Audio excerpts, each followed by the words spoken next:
आज की कहानी सरहद पार पाकिस्तान से है। आज की कहानी सुनाने के बाद आपको यकीन नहीं होगा कि ऐसा भी कभी हो सकता है।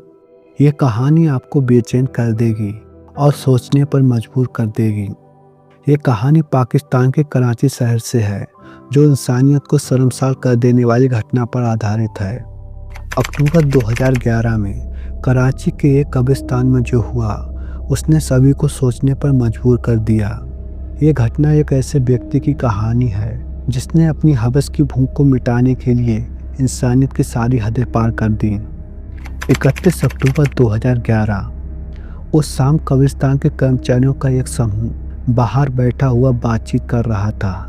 तभी एक व्यक्ति बदहवास हालत में चीखता हुआ कब्रिस्तान से बाहर आया।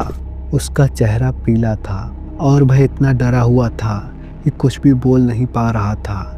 बस वह बार बार कब्रिस्तान की ओर इशारा कर रहा था। उसकी हालत देखकर बाकी कर्मचारी डर गए, लेकिन फिर भी साहस जुटाकर उसके साथ अंदर गए।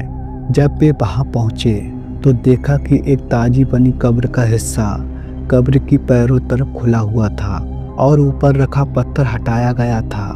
पहले तो किसी को कुछ भी समझ नहीं आया था, लेकिन जब उस व्यक्ति को शांत करके उससे पूछा गया तो जो उसने कहानी सुनाई उससे सबके होश उड़ गए।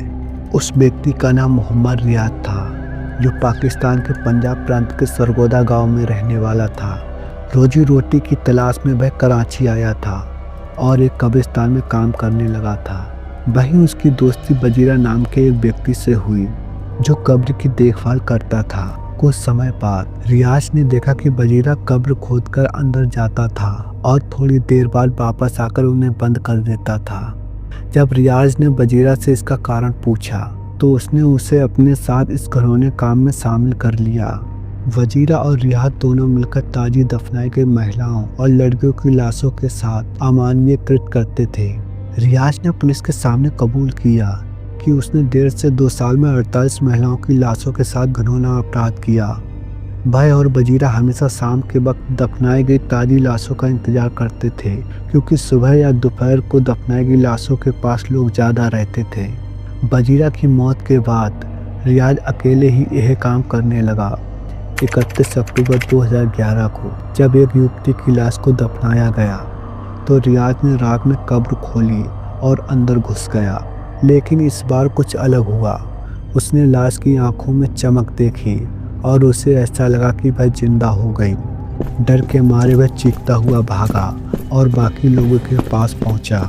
जब पुलिस ने रियाज को गिरफ्तार किया और उससे पूछताछ की तो उसने अपने सारे अपराध कबूल कर लिए। उसने बताया कि वह और बजीरा कब्र में जाकर महिलाओं की लाशों का बलात्कार करते थे। रियाज की निशानदेही पर उन कब्र की पहचान की गई जहां उसने यह अपराध किया था। इस खबर के सामने आने के बाद पूरे पाकिस्तान में कोहराम मच गया। लोगों की भावनाएं आघात हुई और हर कोई चाहता था कि रियाज को फांसी की सज़ा दी जाए। अब तक की 48 में से 10 से 8 मामलों में रियाज को फांसी की सज़ा सुनाई जा चुकी है। बाकी मामलों की सुनवाई जारी है। इंसान जीते भी दुख झेलता है, लेकिन मरने के बाद भी चैन ना मिले तो यह इंसानियत के लिए सबसे बड़ा अभिशाप है। आज रियाज पाकिस्तान की जेल में बंद है और अपनी सज़ा का इंतजार कर रहा है। इस घिनौने अपराध ने पूरी दुनिया को यह सोचने पर मजबूर कर दिया कि आखिरी इंसान कितनी हद तक गिर सकता है। उम्मीद है कि इस घटना से समाज में बदलाव आएगा और ऐसे अपराधों के खिलाफ कड़ी से कड़ी कार्रवाई की जाएगी। दोस्तों, अगर यह कहानी आपको पसंद आए तो वीडियो को लाइक और शेयर जरूर करें और हमारे चैनल को सब्सक्राइब करें।